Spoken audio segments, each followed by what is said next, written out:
This is the Sixth Man Show, an Orlando Magic podcast, with your hosts Luke Sylvia and Jonathan Osborne, covering all things Magic basketball. By fans, for fans. Go Magic.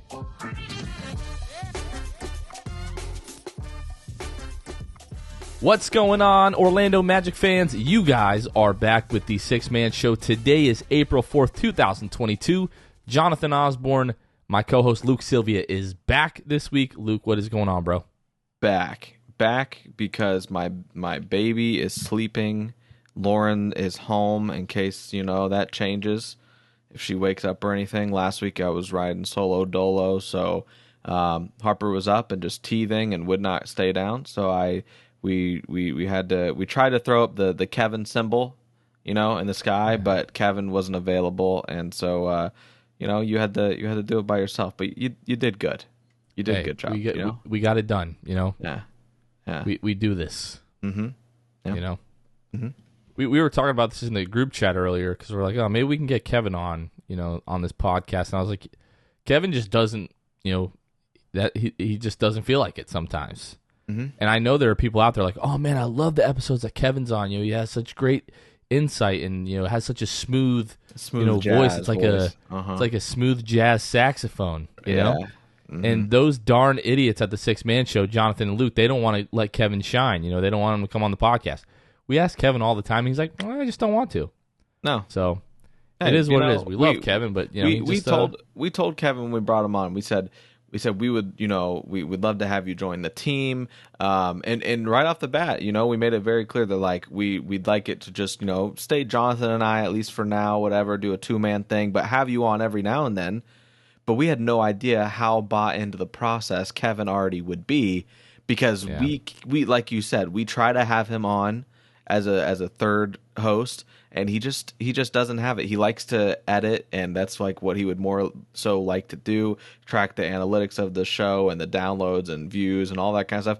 He's a nerd about all that, and my gosh, we're grateful for him. We're grateful for Kevin, and we wish he would come on the show more. So Kevin, as you're listening to this, come on the show, bud. We'd love to have you.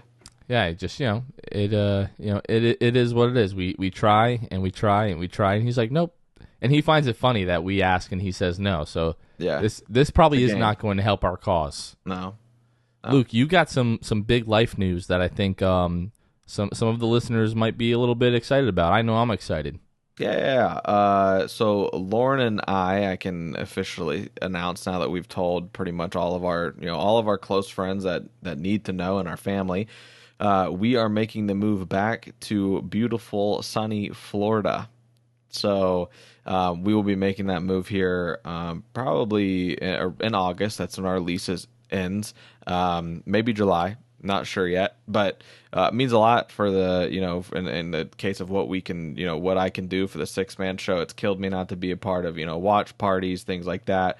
We'd love to get a live recording of an episode, wherever that might be. And it's just very hard to do when I am thousands of miles away. Some would say impossible to do. Some would say impossible. Some would say impossible. And we don't have the the facilities, the funds for me to just fly in and do stuff like that. So we're pumped. We're excited to get Harper around her grandparents. We're obviously looking at expanding the family, building the family, and so that'll be big when that time comes for us as well. Just to be around the grandparents. My grandfather, Harper's great grandfather, is in Ocala, which is where we'll be moving, about an hour and a half from Orlando. So we're really pumped about it and excited to share that more publicly as we go. I'm definitely pumped. I've been just kind of dropping little nuggets over the last couple of years. Like, hey man, come on back to the FLA. So you and my parents and have been at the forefront, of the get Luke to Florida thing. So we're anytime that I can be in the same breath as Ron and Teddy, I'm all for it. So yeah, that's awesome for sure. But yeah, man, we're pumped, excited for what it means for the show as well. Just maybe more meetups in the future. Like I said, live recording would be a dream to be able to do that occasionally. Who knows? Maybe you and I end up in the same city eventually. That's a potential. I'm gonna say once we're in our home, hopefully around July, August. Yeah. I'm going to be about an hour and 40 from, Orlando, so I'm hoping to be able to make that trip a bit more. So, and I mean, Latinas y Mas, like we already know there's going to be some more And good trips old to Ocala. So, Absolutely. so yeah, man, super, super excited for that, pumped for that. Very happy for you guys. Hey, if you're a realtor out there, Luke's going to be looking for a place to live, so, hit him up. True. It's true. All right, folks. Let's talk a little bit of NCAA tournament real fast, Luke. I know there are people that, don't care about when we don't talk about the Magic, but last night was like a historic collegiate basketball game in the Final Four as my UNC Tar Heels beat the Duke Blue Devils in the Final Four.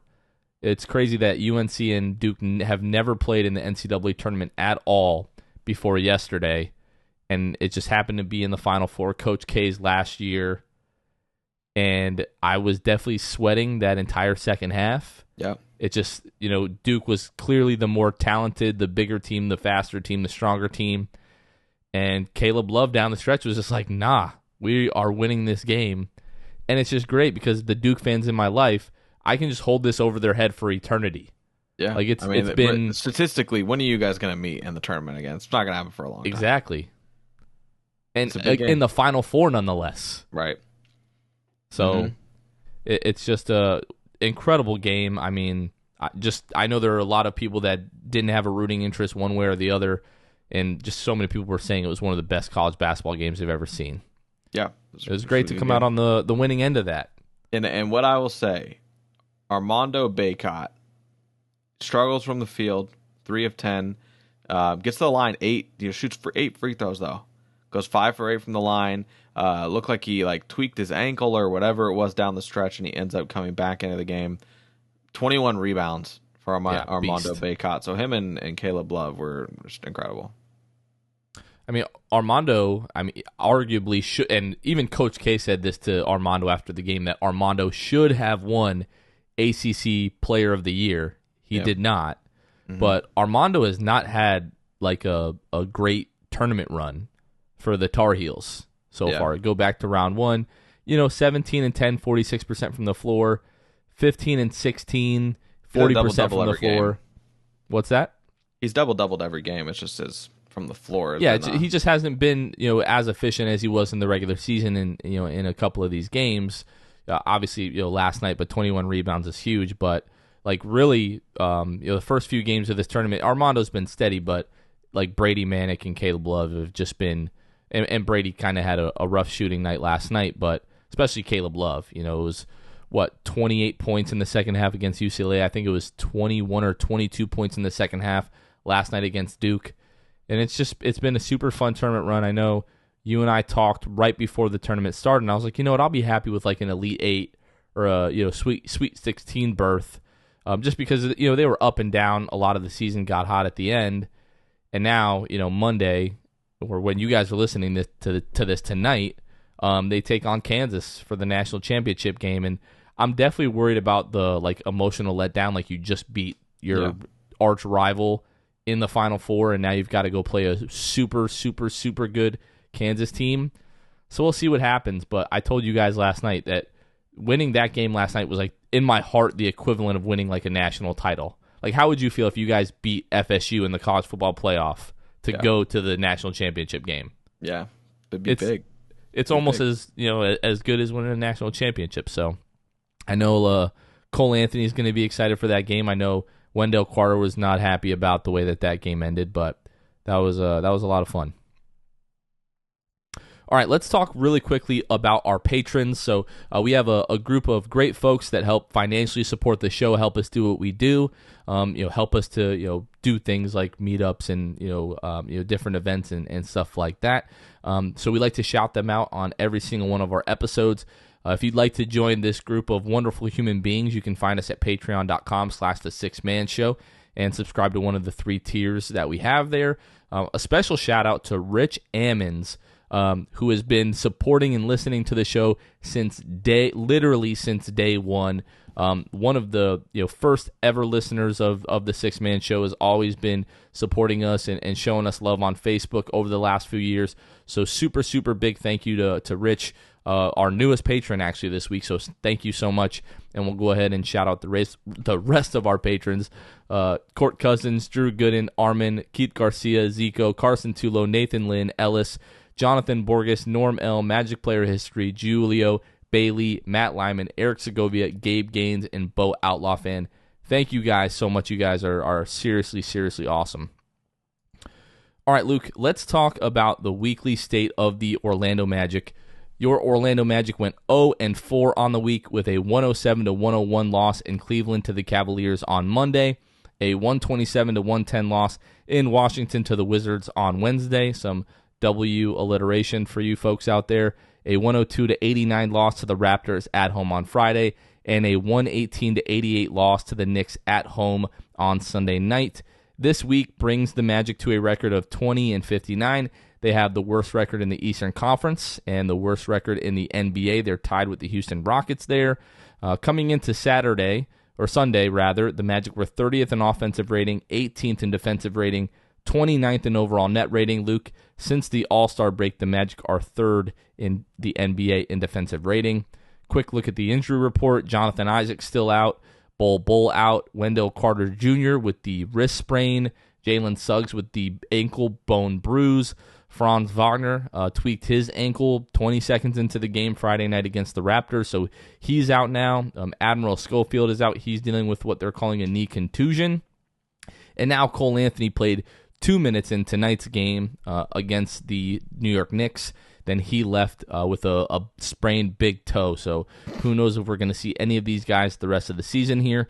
Just a little bit of Magic news. Jeff Doughton's 10-day contract ended, and the Magic signed Devin Kennedy to a 10-day contract. If you remember Devin Kennedy, he had that nasty fall in injury last season, the dislocated ankle, kind of where it was like almost like an open fracture. There was blood on the court and everything like that. And, he spent the last year basically rehabbing and playing with the Lakeland Magic and is now back with the Orlando Magic.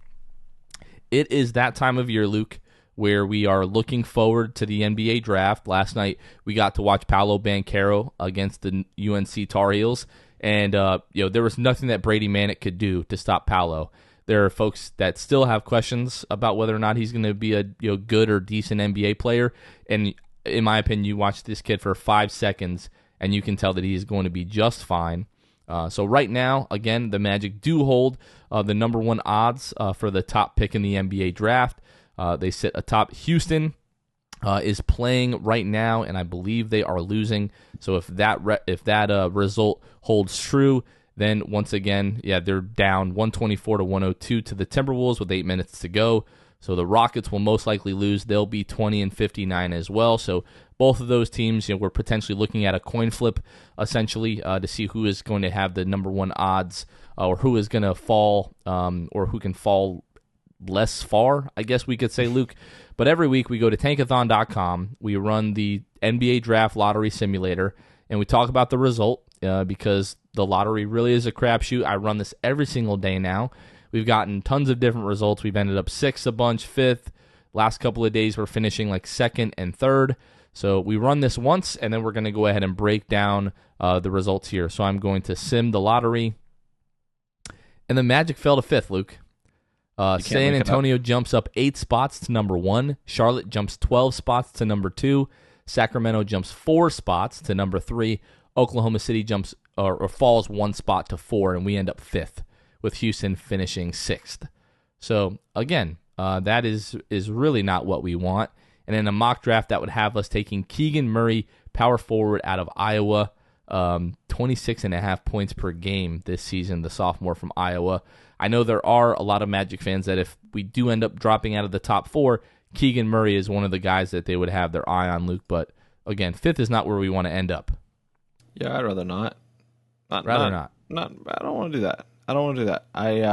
I will say, Jonathan, I miss it, and when I say it, I mean I miss the tank commander hat. To be honest with you, yeah, you put that to rest last year at the end of the year. Just probably made you sick to look at, but it's been made very clear. The Magic are doing anything and everything. Lose these games now. They don't want to, like the title of last episode, leave no doubt. that the Magic are going to tank and get that, one of those top picks. But you are so bored with this season, you are yawning in the middle of the podcast. I've yawned a few times already so far. Yeah, I'm lottery is what it is. All I know is I'm glad I had last year to learn from when it came to the lottery.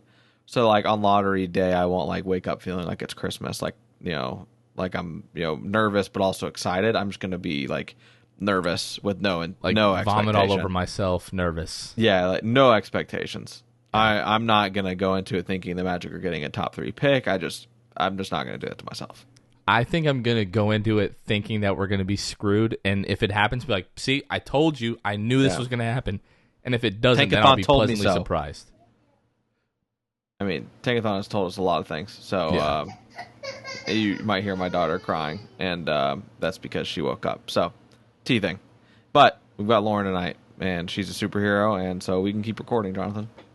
I don't think it's teething. I think she's so upset about the Magic season. She just can't sleep because what it has come to this point. She's just like, the Magic sucks so bad. My dad has forced me to be a Magic fan. I'm going to be miserable for the rest of my life. I'm going to protest sleep until they get the number 1 pick and rebuild this team. Poor kid. Yeah. All right, really. Folks. So for the Magic fans, that are listening to this podcast, I want to let you guys know I'm prefacing this right now. The next segment we're going to go into, I am going to clip it and upload it to YouTube, and it's going to be labeled Raptors fans' obsession with the Orlando Magic. Mm. So in a moment here, I'm going to welcome Raptors fans to the YouTube channel and to the podcast, and then we'll just kind of go from there. Yeah. So I'd like to take a minute to welcome, I guess, our frenemies. They're definitely not our friends, as they've made it very clear and very obvious, up north from Toronto, because I don't even really want to address this, but it's gotten to the point the last few days where I'm just really, I've got time today. Yeah. So over the course of the last 8 months or so, as many of you know, as many of our listeners know, last year at the draft we did like a whole vlog of what people thought who we were going to draft and who they wanted us to pick, and then we had live reactions inside of Amway Arena or Amway Center. Oh my goodness, Amway Center. That's a throwback. Amway Center of when the Magic found out that Jalen Suggs was going to be available at 5 after the Toronto Raptors took Scotty Barnes number 4, and then when we drafted Franz Wagner. And since then, every now and then we get a snarky comment from somebody saying, oh my gosh, well, this video aged really, really poorly, because they're so ecstatic with like the 70 games that Scotty Barnes has played so far, and Jalen Suggs hasn't had the rookie season that we all have hoped that he would up to this point.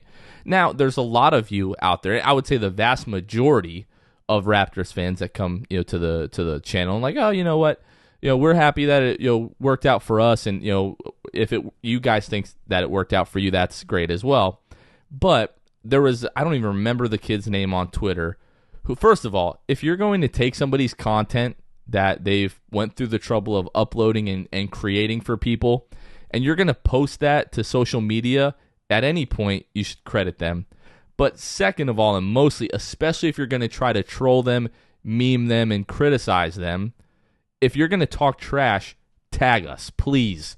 We would love, first of all, we would love more Raptors fans to come to our socials, to our YouTube channel, all of that, and give us hate. But it's just a common courtesy. We're bored at this point. We want all the smoke. We need it. We need all the smoke. That's why we're doing this segment. And I'm hoping that it's going to end up on the Raptor Reddit, and it's going to end up on Raptors fans' recommended pages. Why is this guy wearing a Magic jersey showing up on my recommended pages on YouTube? And 30 seconds in, they're going to be like, screw this guy. Yeah. So there was another guy, Luke, Aaron Rose. I'm calling out your name specifically because I remember your name. Aaron Rose, who I believe covers the Raptors for Sports Illustrated, if I'm not mistaken. He did the exact same thing, clipped it, uploaded it to his TikTok, and is like memeing on us because we were happy about this is the funniest thing you'll see. Yeah, like whatever the case may be. First of all, again, tag us, give us credit. That video is monetized, by the way. Don't make me hit you with a copyright infringement. Okay? But this is the thing. This is what I really want to break down. Why do y'all care? Why do you guys care that we were excited to be able to draft Jalen Suggs, who at the time was a consensus top 4 talent in the draft? Okay? Yeah. We had gone through, Jonathan Isaac and Aaron Gordon and always having kind of these wonky power forwards who could play defense but didn't have much of an offensive game. And all of a sudden we had a guy that still has a chance. I know you guys don't understand that. It's been 60-something games of Jalen Suggs' rookie year. He still has the potential to be a dynamic offensive player. The potential is still there. Scotty Barnes has been very good. We're very happy for you guys. We don't care about Scotty Barnes. You guys took your guy at 4. You should not care about how the next team feels. Do you think the Kings care that we are happy about Franz Wagner? Do you think we care how the Kings feel about drafting Davion Mitchell? We don't. Because we have normal functioning brains. It doesn't make any sense that you guys are like on our jockstrap so hard about this. It is so perplexing to me. The best part of this, you guys won a title 3 seasons ago and you don't feel validated by your own title. It's the craziest, most bizarre thing in the world. I feel like I'm taking crazy pills. The best part of it, Jonathan, is that there are so many videos, and Magic fans are starting to link it. And like that one, by the way, that tweet got like 1,300 likes when I saw it like 5 days ago. It's got like 40,000 views. The guy on TikTok, it's got like 40,000 likes. Yeah. My kids are trying to eat. We monetized that video. Dude, the best part is that Magic fans have started to do this, and it's been awesome because I was like, am I misremembering, or were like Raptors fans devastated that they took Scotty Barnes? Thank you. Like, were they not devastated? And everybody kind of validated that for me. They're posting, they're like, what about this? There are so many videos that Raptors fans put out there and have not taken down of themselves, like reacting to picking Scotty Barnes and like head in their hands type of reaction, like, oh no, And it's like, I'm not like crazy about Jalen Suggs. But what I am, obviously, who I like and who I'm passionate about is the Orlando Magic, and like what the Raptors fans are doing, like is just like it's weird. Like I don't Luke, get it, but they are in the playoff race. Yeah, like nobody is picking the Raptors to win the title this year, but if you're in the playoffs, you currently still have a chance to win the title, and you are worried about the team with the worst record in the NBA. Yeah. What are y'all doing? The best part is, Luke, I don't have any ill feelings about Scotty Barnes. Even though we wanted Jalen Suggs more, Scotty Barnes is a fantastic player. You guys should be happy about that. Just focus on that you have that guy. Don't focus about the guy that the team that picked after you was happy to get. Yeah. Now, did I think that from day one Jalen Suggs was going to be better than Scotty Barnes? Yeah. And guess what? We were wrong about that. But it's one season in their career. I promise you, this story is not over. Okay? Mm. There is going to be plenty of time to revisit this for years to come. Okay? And Jalen in Toronto, and they're chanting Scotty's better when we took him after Scotty. It doesn't make sense, y'all. It's just it doesn't make sense. They're doing it. They're doing those things and chanting those things because they can't believe it. Like they didn't think in any universe that Scotty would be better than Jalen Suggs. That's why they were devastated on draft night, and that's why they're now just trying to validate like he's better.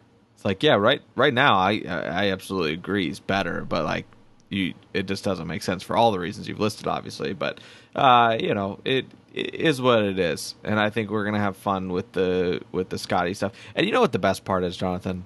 The best part, I'm gonna tell you what the best part is. I would rather have Franz still. I would still rather have Franz Wagner. Suck it. Suck the schnitzel, fam. Let's go. Yeah. Leave us alone. It's perplexing. It's pathetic. I hope you came to this. I hope you got trolled for 5 or 6 minutes, however long we talked about this. I hope it ruined your day. Leave us alone. Canadians are supposed to be friendly, and they're so toxic. Yeah. Not all of them, but y'all Raptors fans who are obsessed with Orlando, just go somewhere, all right? Yeah, unless you're Canadian and your name is named Oscar and you run the Magic Report. Oscar's a real one. Oscar knows we're not talking about him. He falls in the category of loving Orlando. So yeah. we appreciate Oscar. shout out to Oscar braving the hostility in Canada against the Magic. It's just I hope you're doing okay up there, Oscar. They just can't get over DZ Augustine's game winner in Game 1. Yeah, I can't either. They won the title, and they're like, I can't believe we lost Game 1 against the Orlando Magic. We're gonna hate them for the rest of eternity. Forever. We hope Orlando gets burnt to the ground. Hey. Unreal. Oh, well. All right, we still got to talk about Toronto because we freaking lost to them Friday night. Let's talk about that, Luke. Which, by the way, 102-89. For a vast majority of this game, the game was close, and we had a bunch of G Leaguers out there. Like, goodness gracious. Franz Wagner, folks, for those of you that don't know, 20 seconds into the game, he's actually guarding Scotty Barnes, steps back, tweaks his left ankle, leaves the game, does not return. We're not going to see him for the rest of the season. But Devin Kennedy makes his season debut for the Magic. There was a lot of Ignas Brezdeikis in this game, a lot of Moritz Wagner, a lot of Admiral Schofield, Luke.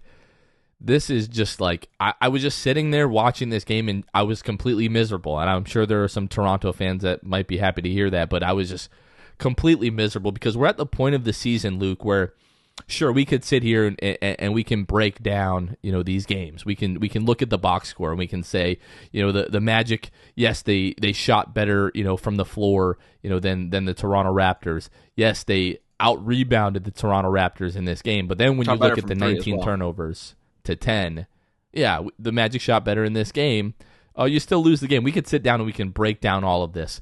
But the minutes that we're currently allocating to guys and the way that we're playing and the guys that we're choosing not even to play in these games, to me it is not worth the energy that it would take us to go through and discuss these games in great detail.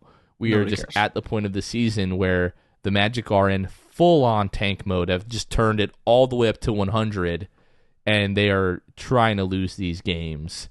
And to their credit, Detroit has won a couple of games this week. We still got a good cushion between us and OKC. If Houston can win a game, the last stretch here, the Magic are have a really good chance, Luke, to end up with the top odds. And at that point, they could fall, no lower than 5 in the lottery. I think, and are we done talking about these games? Right? Like we're probably done, or what? Are you wanting to go into any more detail about them? I'm not going to. We don't have to talk about the Raptors game like at length, but I do. We kind of need to dabble in the Knicks game from tonight. That's fine. Like that's fine. What do you want me to do? Just, hey, fam, we lost all the games this week. Season's over. You guys start your vacation early. No, we still need people to listen to the podcast. I understand, but we've given them stuff so far. Anyway, before we get into the Knicks, right? I wanted to say, like you said, it looks like right now, like the Magic have a great shot of obtaining like the worst record in the NBA. I'm gonna go and say that Houston and Orlando are both going to lose out. If you look at who the Rockets are playing, I think if Houston is trying to lose games, they're going to do so. They play Brooklyn, they play Toronto, and they play Atlanta. So I think that they've got a better shot of winning one of those games than the Magic do down the stretch for sure. But I think that going down into it, the Magic, as long as the Magic lose out, I believe they'll have they'll be the lowest. They'll be tied at the very least. Right. Like we can't finish higher than the Rockets if we lose out. Right. So I think that it'll probably come down to Houston or Orlando both losing out, having the same record. Whatever that record will be. 20-62. So it's just it's a fun time. While I'm not a fan of like the tanking and like just being in pure agony over the wins that this team would have near the end of the year. It is nice to see that like the terrible year that we have kind of crawled to the finish line with can result in, the best possible odds. I feel like we're being drugged to the finish line. Yeah, we're just. I feel like both of our ankles are tied to the back of the Orlando Magic, and they're just like dragging us through the mud. Yeah, because we're not getting to the end of this season willingly. This season was fun up until what, like 2 months. Month and a half, maybe. Yeah, like probably like the last 2 months have not been particularly fun. Because When the like beginning of the season was fun. Like those games were fun. You yeah, didn't want to miss a game. You wanted to see all these guys. But since like injuries, the Magic have kind of been like just deciding not to bring guys back or whatever. Maybe an extended period of time for these injured guys. It's just not been as fun, especially the last 2 months. probably like post All-Star break. Like Yeah. I think that's probably where it stopped being fun. Like, and we were hoping that like All-Star And that was like weekend would be fun. 75% of the way through. Yeah. Yeah. And like as soon as Cole Anthony brought out the Tims, we were like, okay, this isn't going to be as fun as we thought. And like as soon as he got eliminated, I shut it off. But yeah, it's definitely been a rough season to say the least. And it's really just it's crazy to see the Magic just being so blatant with it at this time. And what's crazy is it wasn't. I mean, we had some questions. You know, we've been saying this all season. Like, did we lose this game on purpose, or was it operator error? Like, what is Mosley doing, kind of thing. But now it's like this is the time of year where everybody gets super blatant with it. So the Magic are like, all right, well, I guess we've got to play ball too.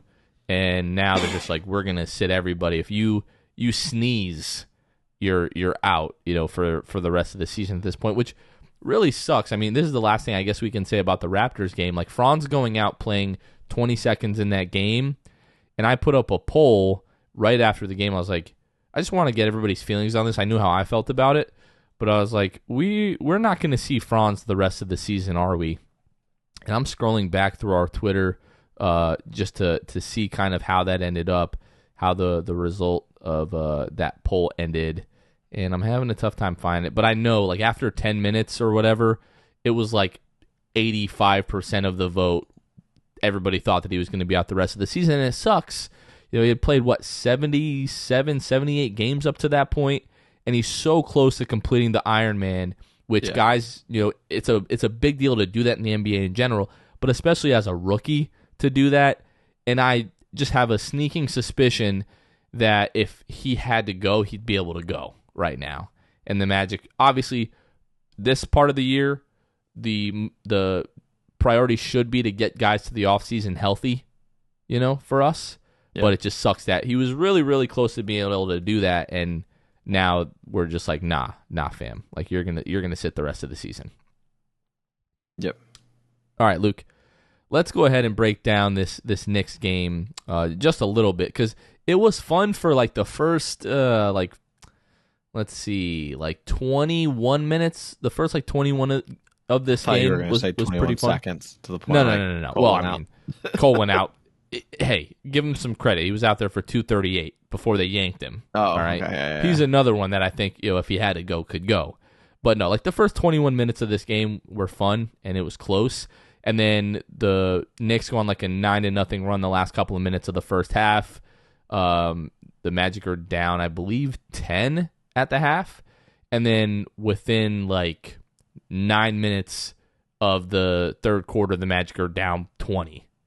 And like just it got to 30, and you know basically the game ends up a 30-point loss for the Magic. But Ignas Brazdeikis, 37 minutes in this game for Iggy. Devin Kennedy, 30 minutes. Moritz Wagner, 28 minutes. Robin Lopez played 18 minutes in this game.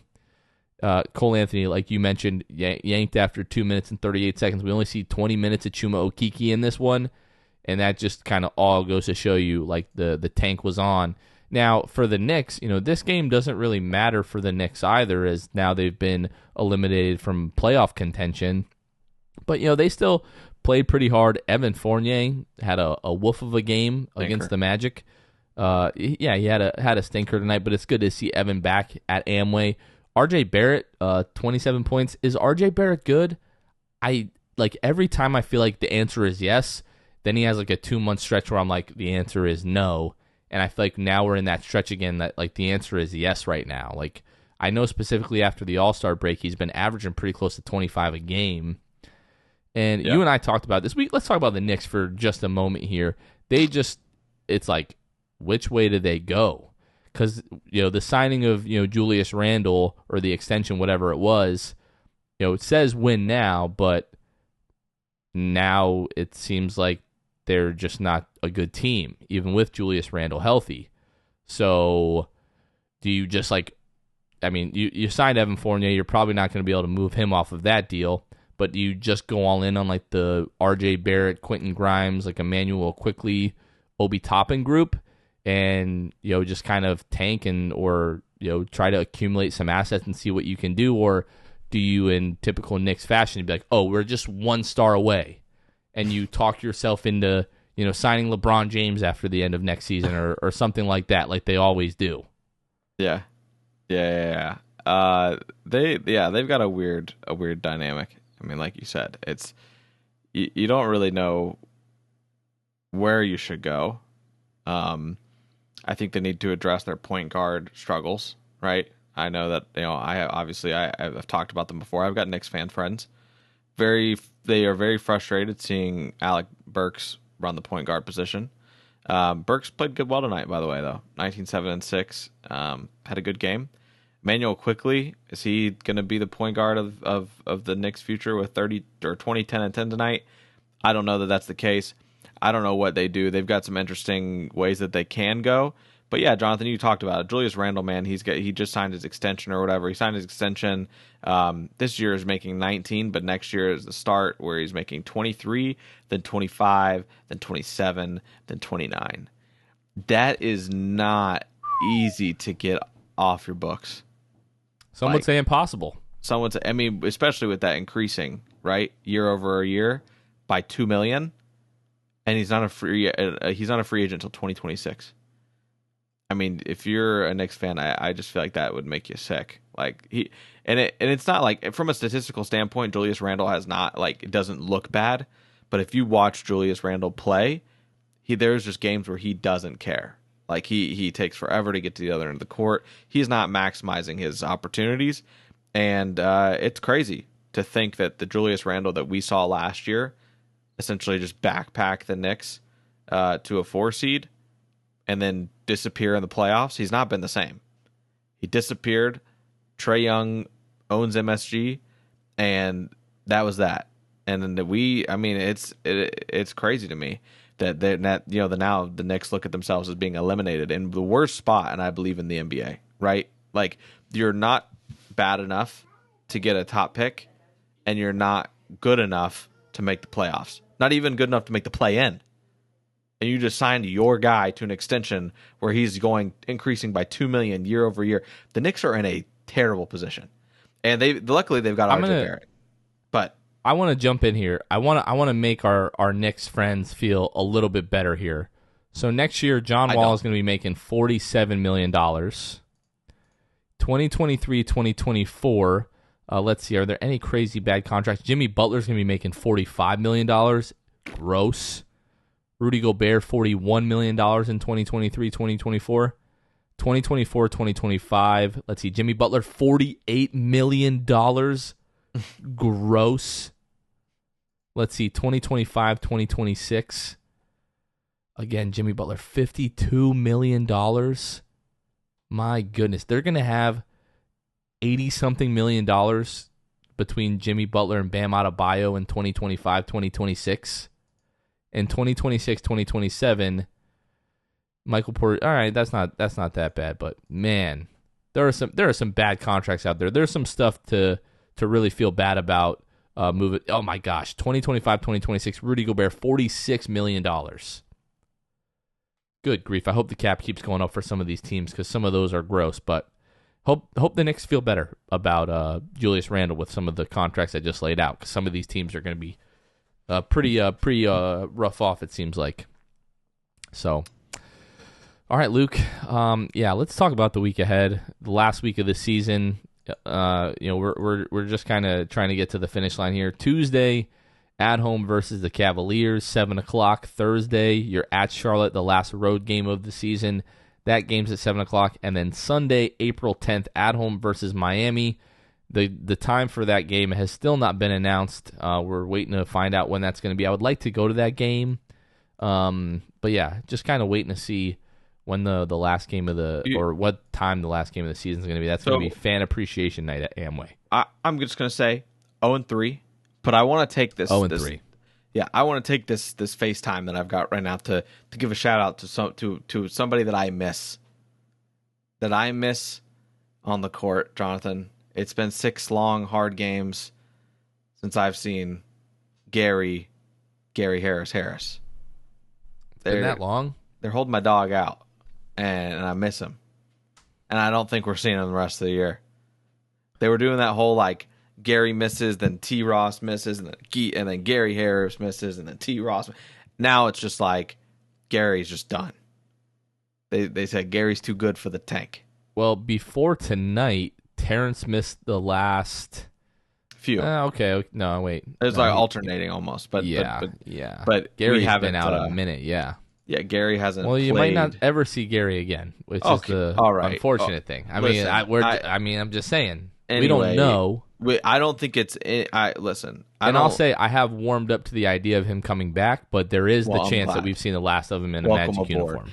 All I'm saying, the Magic haven't won a game since they beat the Warriors, and Gary Harris was on the floor. That's all I'm saying. He's too good. I'm not on like the Gary Harris bandwagon. I'm like the guy hanging on the back of the garbage truck. Like I can jump off anytime that I want, kind of thing. Like I'm just kind of seeing how it goes. You're a fair weather Gary Harris fan.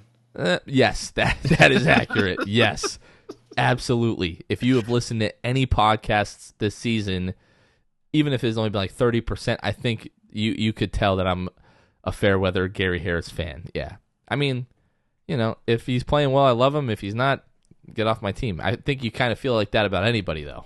Right, but also Gary was not doing well to start the year, and then he was just playing his little heart out. Those corner threes, they're for sure every time. Left corner three, they shoot like 50%. So they're good every time. I just want him as like every other time, but that's still a lot. Yeah, that's fine. And I want him on the team as like just a veteran as he gets older as well. Has winning experience in Denver.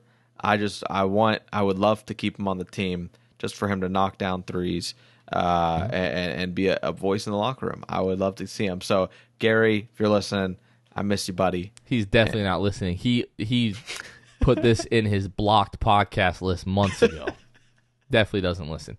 Yeah. You wanted to shout out someone from your NCAA tournament group. Yeah. So my buddy Sean Petronak, he is going to win our March Madness tournament. He very nicely is giving, told me to keep some of the money, just as a gift, just as a, you're moving to Florida, a lot of big things happen in your life. I want you to kind of hold on to that. So that was nice. So shout out to Sean. And then he said, I also want to shout out on the 6-Man show. And I said, I know a guy. I can do that. I apologize, Sean. I didn't do this earlier. I'll let you know in the minute mark. I don't know if Sean actually listens to the podcast or if he was just saying that. So I'll be sure to send him. This is the minute mark it happened. The lesson for everyone here is if you want a shout out, we can be bribed. We can. So we you can be hit bribed. Us up, Cash App, Venmo, whatever you want. But I also shout outs for sale. I can't bring up Sean without getting a dig in here. I will say this, and Sean, this is directed right at you and anybody else it applies to. The University of Central Florida Knights have never won a national championship. Oh my gosh. Football. That's all. We just lost thousands of listeners. Thousands. All right, folks, that is going to do it for us. For Luke Sylvia, this has been Jonathan Osborne. You guys are listening to the 6-Man Show, and we will catch you guys next time. Franz better. See ya. Thanks for listening to the 6-Man Show. Be sure to subscribe on iTunes, Spotify, Google Play, and Stitcher to get new episodes downloaded directly to your phone. Please take a minute to give us a 5-star rating and a review. It would really help us out a lot. Follow us on Twitter and Instagram at 6-Man Show and like us on Facebook. We'll catch you guys next time. Go Magic.